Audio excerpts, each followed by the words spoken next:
지난 5월쯤 7, 8월에 관한 장마 뉴스를 본 적이 있습니다. 슈퍼컴퓨터가 예측하기로 7, 8월 중 3일 정도를 제외하고는 계속 비가 내릴 것이라는 장마에 관한 기사를 본 적이 있는데요. 참 그 당시에는 걱정 아닌 걱정을 많이 했던 것 같습니다. 3일을 제외하고 계속 비가 내리면 어떻게 해야 되나 그런 걱정을 했던 것 같은데 막상 7월을 지나는 이 시점에서 돌아보니 비가 정말 많이 내린 지역도 있었지만 상대적으로 구리는 그렇게 많은 비가 내린 것 같지는 않습니다. 지난 주일에도 비가 왔었는데요. 개인적으로 참 신기했던 것은 그렇게 비가 내리는데도 매미들은 노래하는 것을 멈추지 않더라는 것입니다. 왜 그런지는 모르겠는데 요즘 자꾸 그 모습들이 귀에 들리고 눈에 보입니다.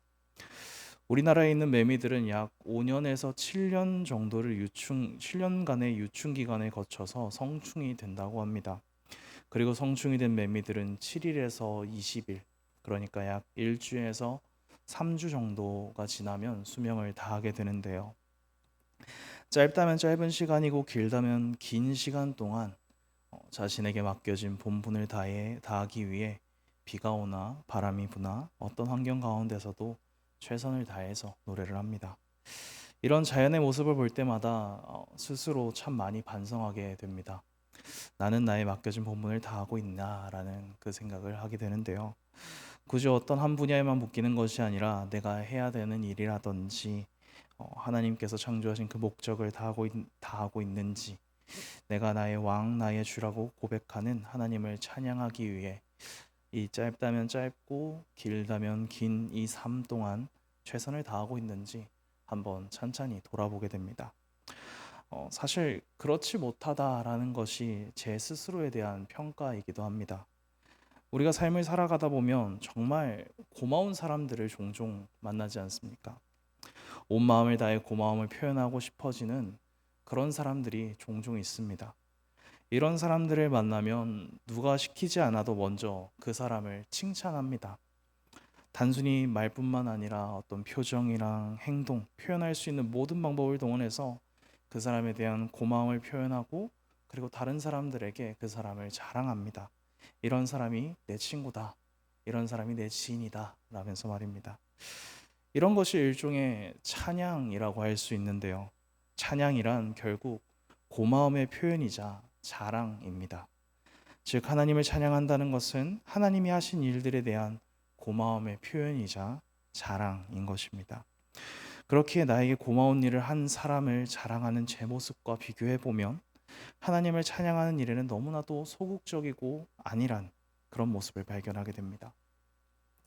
오늘 함께 읽은 시편 100편은 앞에 시편 90편에서 시작되는 하나님의 우주적인 왕권을 노래하는 시편들의 시리즈의 마지막에 해당하는 시편이라고 할 수 있습니다. 원래 어떤 글이든지 결론이 가장 중요합니다.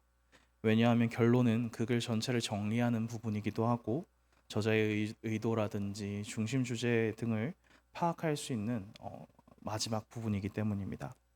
오늘 본문 속에서도 이런 내용들을 발견할 수 있습니다.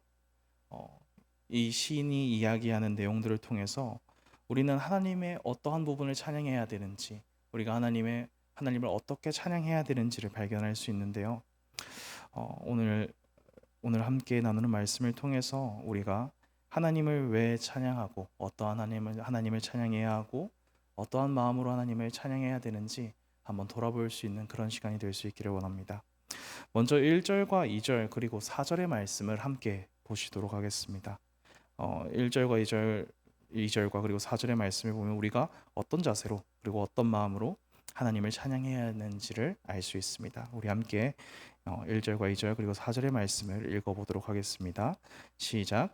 온 땅이여 여호와께 즐거운 찬송을 부를지어다. 기쁨으로 여호와를 섬기며 노래하면서 그 앞에 나아갈지어다. 4절입니다. 감사함으로 그의 문에 들어가며 찬송함으로 그의 궁정에 들어가서 그에게 감사하며 그의 이름을 송축할지어다. 먼저 시인은 온 땅, 그러니까 온 세상 민족과 만물을 여호와를 찬양하는 자리로 초대하고 있습니다. 우리는 성경을 통해서 하나님에 대한 지식을 보고 들음으로써 어느 정도 알고 있지만 하나님에 대해 잘 알지 못하는 사람들의 그 입장에서 이 시인의 초대의 말을 듣는다면 굉장히 의아할 것입니다. 사실 이스라엘의 하나님을 찬양하는 자리에 다른 이방인들을 초대할 이유가 전혀 없기 때문입니다. 굳이 비교를 하자면 다른 이방신들과 비교를 하자면 바알과 아세라를 찬양하는 자리에 가나안 사람들이 굳이 다른 민족들을 하지는 않지 않습니까? 그럼에도 불구하고 시인은 온 세상의 모든 민족과 만물들을 여호와를 찬양하는 그 자리로 초대하고 있습니다. 왜 이렇게 초대하는 것이냐면 이스라엘이 경험한 하나님은 자신들만의 하나님으로 섬기기에는 너무나도 크고 위대하시는 왕이시기 때문입니다.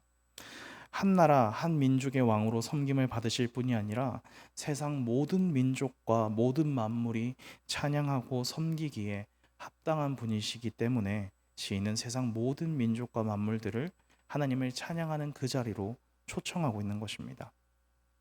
그런 위대하고 놀라우신 하나님을 찬양하는 자리는 마치 왕이 전쟁을 이기고 돌아오는 개선 행진을 보는 것 같기도 하고 한편으로는 퍼레이드를 보는 것 같은 그런 기분도 들게 합니다. 이스라엘 백성들이 하나님을 찬양하는 곳이 어디겠습니까? 성전입니다. 조금 더 정확히 말하자면 예루살렘 성전에서 하나님을 찬양했습니다. 한번 상상해 보십시오. 이스라엘 백성들이 성전을 향해 나아가고 있는 것입니다. 세상 모든 민족과 만물들을 초대하며 함께 예루살렘 성전으로 행진하며 나아가고 있습니다. 예루살렘 성문에서부터 성전까지 이어지는 큰 대로가 있다라고 한다면 그 길을 사람들이 가득 메웠을 것이고 하나님을 노래하는 그 소리가 모든 골목골목을 메웠을 것입니다. 단순히 축제와 같은 분위기 속에서 즐거움과 행복이 기반이 된 퍼레이드가 아니라 하나님께 대한 기쁨과 감사 그리고 찬송으로 이루어진 거대한 퍼레이드가 성전까지 이어지며 하나님을 송축하고 있는 것입니다. 그렇다면 시인이 찬송하고 송축하는 하나님은 어떤 하나님이시기에 이렇게 시인이 그리고 이스라엘 백성들이 기쁨과 감사함으로 찬송할 수 있는 것일까요? 두 가지로 알아보려고 하는데요. 첫 번째로 시인이 찬송하고 송축하는 하나님은 우리 하나님입니다. 3절의 말씀을 제가 읽어드리겠습니다. 여호와가 우리 하나님이신 줄 너희는 알지어다. 그는 우리를 지으시니요 우리는 그의 것이니 그의 백성이요 그의 기르시는 양이로다. 온 세상을 지으시고 다스리시는 여호와 우리 하나님입니다. 우리 하나님이라는 것은 1차적으로는 이스라엘 백성들의 하나님이라고 고백을 하고 있는 것입니다. 하지만 이 고백은 단순히 이스라엘 백성들만의 고백으로 끝나지 않게 되는데요. 더 나아가서는 우리의 고백이 되기도 합니다. 왜냐하면 우리는 예수 그리스도의 구원 사역과 성령님의 사역을 통하여 예수님을 그리스도로 고백하여 믿음의 계보를 이어받은 그리스도인들이기 때문입니다. 우리는 예수 그리스도를 믿는 믿음을 통하여 믿음의 조상 아브라함의 계보에 편입되었고 하나님 나라의 백성으로 편입되었으며 하나님의 자녀가 되었습니다. 그렇게 우리도 하나님을 이스라엘 백성들처럼 우리 하나님이라고 고백할 수 있게 된 것입니다. 결국 우리가 여호와를 우리 하나님이라고 고백하는 것은 모든 사람을 지으시고 죄에서 구원하시고 말씀으로 인도하시는 그 하나님, 그 좋으신 하나님을 고백하는 것입니다. 만약 여호와 이외에 다른 신이 우리에게 이런 놀랍고 신비로우며 감사한 일을 행할 수 있다면 그 신이 우리에게 우리 하나님이 될 수 있을 것입니다. 하지만 이 세상 그 어디에도 과거에도 없었고 현재에도 없으며 미래에도 여호와 같은 일을 하실 수 있는 분은 없으십니다. 그렇게 여호와만이 우리 하나님이 되시며 우리가 예배하고 찬양할 만한 하나님이 되시는 것입니다. 뿐만 아니라 우리 하나님께서는 목자가 양을 인도하듯 그의 백성들을 완벽하게 돌보고 인도하신다라고 시인은 고백을 하는데요. 우리가 그 사실을 어디서 알 수 있을까요? 십자가 사건을 통해서 그 사실을 엿볼 수 있습니다. 하나님께서는 이스라엘 백성들뿐만 아니라 세상 모든 민족들을 하나님 나라 백성으로 지으시기 위해서 십자가를 지셨습니다. 그리고 하나님의 백성들을 돌보시고 인도하시기 위해, 그리고 왕으로서 이 세상을 의롭게 통치하시기 위해 부활하셨습니다. 우리가 이런 사실을 알고 있고 그리고 깨닫게 되었다면 우리가 하나님을 어찌 찬양하지 않을 수 있겠습니까? 우리 하나님께 기뻐함으로 찬양하고 감사함으로 찬송을 올려드릴 수 있기를 원합니다. 두 번째로, 시인이 찬송하고 송축하는 하나님은 선하고 인자하시고 성실하신 하나님이십니다. 5절의 말씀을 제가 읽어드리겠습니다. 여호와는 선하시니 그의 인자하심이 영원하고 그의 성실하심이 대대에 이르리로다. 시인의 이 고백은 이스라엘의 역사적 경험의 고백이라고 할 수 있습니다. 많은 나라들이 역사를 중요하게 여기지만 이스라엘 민족만큼 역사를 꾸준히 계승해 오는 그런 나라는 없을 것입니다. 이스라엘 백성들은 그들의 명절 때 토라, 즉 성경을 읽고 그 내용을 연장자가 나누어 이야기를 해주는 그런 전통이 있습니다. 성경은 하나님의 역사하심에 관한 이야기이기도 하지만 이스라엘 백성들 입장에서는 민족의 역사이기도 합니다. 이 말이 무슨 말이냐면, 어렸을 때부터 민족의 역사를 끊임없이 듣고 배우게 된다는 말입니다. 그리고 시인이 그들의 역사를 배우고 자신들의 그 역사를 배우고 듣고 경험해 보니 그 결과가 5절의 고백이라는 것이죠. 그렇다면 하나님께서는 왜 선하신, 그러니까 좋으신 왕이 되시는 것일까요? 하나님께서 모든 만물에 대해 좋은 왕이 되시는 그 이유는 그의 백성에게 순종을 강요하지 않으시기 때문입니다. 제가 어렸을 적에 할아버지와 할머니와 함께 살았을 때 사극 드라마를 참 자주 보게 됐었는데, 태조 왕건이나 뭐 허준이나 대조영, 뭐 이런 대하 드라마 이런 것들을 참 많이 봤습니다. 제 의지는 아니고 할아버지가 보시기 때문에 제가 함께 재밌게 봤었던 그런 기억이 있는데요. 조금씩은 다르지만 드라마를 보다 보면, 우리나라 역사를 보다 보면 선왕도 나오고 폭군도 나옵니다. 선왕과 폭군을 나누는 여러 가지 기준이 있을 수 있지만 개인적으로 가장 두드러지게 나타나는 특징은 순종을 강요하느냐 아니냐라는 것이라고 저는 생각을 합니다. 보통 선왕으로 평가받는 왕들은 뭐 여러 가지 어려움들이 있지만 순종을 강요하지는 않습니다. 오히려 먼저 덕을 베풀고 좋은 것들을 주다 보니까 자연스럽게 백성들과 신하들의 선망을 얻고 순종을 얻게 됩니다. 반면에 폭군은 공포로 백성들을 통치하고 신하들을 공포로 다스립니다. 순종을 강요합니다. 자신의 말에 순종하고 복종할 것을 폭력과 공포로 강요하는 것입니다. 그렇다면 하나님께서는 어떤 분이십니까? 하나님은 먼저 자기 백성에게 좋은 것들을 베푸시고 선을 행하시는 분이십니다. 하나님의 성품을 따라 보시기에 좋았던 사람과 세상에게 풍성한 생명과 양식을 공급해 주셨습니다. 뿐만 아니라 이스라엘 백성들을 구원하셔서 좋은 것들을 공급해 주셨고, 율법을 주셔서 가장 선한 길이 어디인지, 어떻게 나아가야 할 것인지 그들에게 알려주셨습니다. 우리에게도 마찬가지입니다. 하나님께서는 예수 그리스도를 통해서 우리를 구원하시고 성령님을 통하여 하나님 나라의 풍성한 삶을 살도록 인도해 주십니다. 하나님께서 우리에게 하신 모든 일 중에 좋지 않은 일이 단 하나도 없다는 것입니다. 그렇게 우리 하나님은 선하신 왕으로 우리가 순종하기에 합당한 왕이 되십니다. 또한 하나님은 신실하신 분인데요. 왜냐하면 선한 왕이신 하나님께서는 자기 백성과 만물에 대하여 약속하신 것을 사랑과 성실로 지키고 계시기 때문입니다.